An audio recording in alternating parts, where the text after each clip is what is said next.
चाहिए। जो लोग भी इसके दोषी हैं उनके खिलाफ सख्त कार्रवाई होनी चाहिए। अमरावती से आजाद रुकने पार्लियामेंट नवनीत राणा अस्पताल से डिस्चार्ज हो गई हैं। उन्हें अस्पताल से छुट्टी दे दी गई। वाज़ेह रहे कि नवनीत राणा हनुमान चालीसा हाथ में लिए अस्पताल से बाहर आई।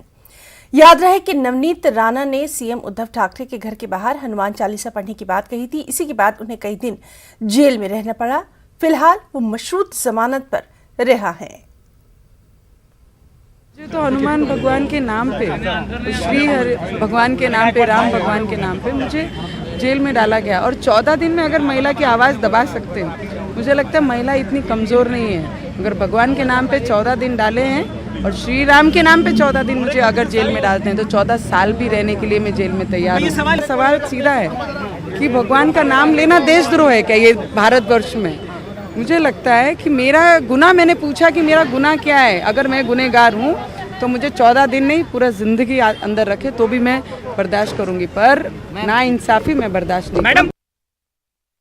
नवनीत राणा अस्पताल से डिस्चार्ज हो चुकी है। हम आपको तस्वीर दिखाते हैं, आप सीधा तस्वीरें देखें कि लीलावती अस्पताल से जो है नवनीत राणा अपने पति रवि राणा के साथ अस्पताल से बाहर आ गई हैं। यहाँ पर जो उनके समर्थक थे, बीजेपी की कुछ नगर सेविका यहाँ पर हैं जो इनका यहाँ पर स्वागत कर रही हैं, सत्कार कर रही हैं। आज 3 दिन लीलावती अस्पताल में इलाज करने के बाद नवनीत राणा अस्पताल से डिस्चार्ज हुई हैं। आपको बता दें कि 11 दिन जेल में रहने के बाद जब इन्हें जमानत मिली तो जेल से सीधा नवनीत राणा लीलावती अस्पताल आकर भर्ती हो गई थी। यहाँ पर अपना इलाज इन्होंने कराया। नवनीत राणा का आरोप था कि जेल में उन्हें ठीक से ट्रीटमेंट नहीं मिल रहा था, जिसकी वजह से उनके जो गर्दन की दर्द है वो काफ़ी बढ़ गई थी। स्पॉन्डिलिसिस जो नामक इनकी बीमारी थी वो कहीं ना कहीं बढ़ती नज़र आ रही थी, जिससे वो परेशान हो चुकी थी और उसी का इलाज कराने के लिए लीलावती अस्पताल में भर्ती हुई थी। ये तस्वीरें आप देख सकते हैं कि आज 3 दिन बाद वो अस्पताल से बाहर आई हैं। यहाँ पर उनके हाथों में अगर आप देखें तो हनुमान चालीसा का जो है पुस्तिका एक थी और अभी यहाँ पर शंख जो है वो बजाया जा रहा है। किस तरह से आप ये तस्वीरें देख सकते हैं। यानी कुल मिलाकर देखा जाए कि 11 दिन के जमानत जेल में रहने के बाद जमानत मिली, जमानत मिलने के बाद अस्पताल में आना, यहाँ पर भर्ती होना और अब जो है यहाँ से ये डिस्चार्ज हो चुकी है। अब ये तस्वीरें आप देख सकते हैं किस तरह से शंख बजाया जा रहा है और यहाँ पर जय श्री राम के नारे भी लगाए गए हैं। कुल मिलाकर देखा जाए पिछले कई दिनों से जब दोनों ने राणा दंपत्ति ने यह तय किया था कि उद्धव ठाकरे के घर के बाहर जाकर के हनुमान चालीसा का पाठ करेंगे, जिसके बाद इन दोनों के ऊपर केस किया गया। उसके बाद इनकी गिरफ्तारी की गई, उसके बाद अदालत की जो है लड़ाई लड़ी गई, उसके बाद अदालत से इन्हें जमानत मिली और उसके बाद जमानत मिलने के बाद ये तस्वीरें आप देख सकते हैं। अभी फ़िलहाल नवनीत राणा भी यहाँ से बाहर आने की कोशिश कर रहे हैं, लेकिन कुल पुलिसकर्मी हैं जो उन्हें यहाँ पर बात करने से मना कर रहे हैं। यानी कुल मिलाकर देखा जाए नवनीत राणा अब यहाँ से निकल चुके हैं। यानी अब जो है यहाँ पर ये मीडिया से बात करने की कोशिश करेंगे। यानी कुल मिलाकर देखा जाए कि 3 दिनों के इलाज के बाद नवनीत राणा आज अस्पताल से डिस्चार्ज हुई हैं। कैमरामैन सरोज जलाल के साथ प्रशांत पांडे, न्यूज़ 18 मुंबई। और नवनीत राणा के शौहर रवि राणा से हमारे साथी प्रशांत पांडे ने खास बातचीत की।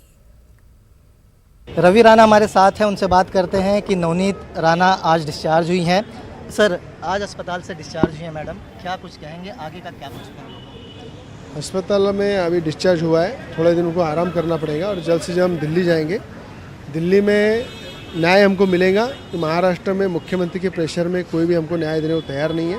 न्यायालय पे हमारा पूरा विश्वास है। न्यायालय ने पूरी तरह से राज्य सरकार को और मुख्यमंत्री को चपकार लगाई है कि राजद्रोह का गुनाह बनता नहीं है और न्यायालय में हम जाएंगे। जिन्होंने हमारे पास अन्याय किया, एक महिला सांसद को जिस तरह से ट्रीटमेंट दिया, अपमान किया, उनका जो दुखी किया उनको, और मुख्यमंत्री ने द्वेष के भावना से उन पर जो कार्रवाई की है, मुझे लगता है रावण का जो अहंकार था वो भी राम ने उसका विनाश किया था, वैसा ही विनाश उद्धव ठाकरे जी का भी मुंबई महानगर पालिका में होने वाला है। महाराष्ट्र की जनता हनुमान भक्त, राम भक्त इनको सबक सिखाएंगी। रवि जी दिल्ली जाने वाले हैं, क्या वहाँ पर बातें करेंगे, क्या शिकायत करेंगे राज्य सरकार की, ऐसी बातें हैं?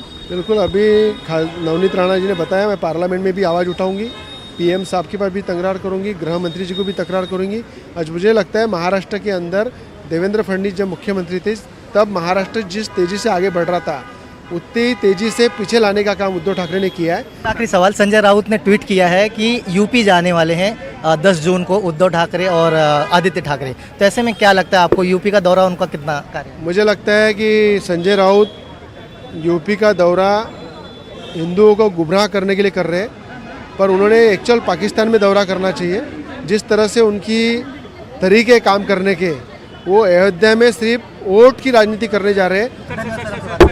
रवि राणा जिन्होंने साफ तौर पर यह बताया कि आज जो नवनीत राणा डिस्चार्ज हो चुकी है, लेकिन अब आने वाले समय में दोनों दिल्ली जाएंगे, जहां पर राज्य सरकार के खिलाफ जो है शिकायत की जाएगी, केंद्र सरकार में की जाएगी। और साफ तौर पर इन्होंने कहा कि दिल्ली कब जाना है, कैसे जाना है, ये पूरी शेड्यूल जल्द से जल्द तय किया जाएगा। कैमरामैन सरोज के साथ प्रशांत पांडे, न्यूज़ 18 मुंबई। रसोई गैस सिलेंडर की कीमत में हुए इजाफे